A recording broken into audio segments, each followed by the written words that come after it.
ออกตัวไปแล้วครับ อะไร ออกตัวไปแล้วสาวสวยสุดารัตน์ในส่วนสีแดงมะขามน้อยยังมีสีน้ำเงินมาอยู่ครับผมไม่ว่าจะเป็นทั้งฝั่งไฟทั้งฝั่งขวาครับผมสาวสวยสุดารัตน์และมะขามน้อยกับผมยังจ้วง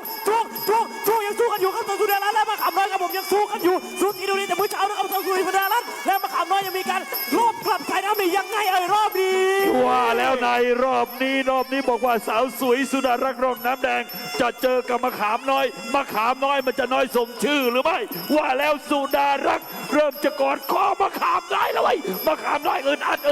ไม่ให้สาวน้อยกอดคอสาวสุดารักษ์จะกอดคอมะขามน้อยหนีมะขามน้อยหนีมะขามน้อย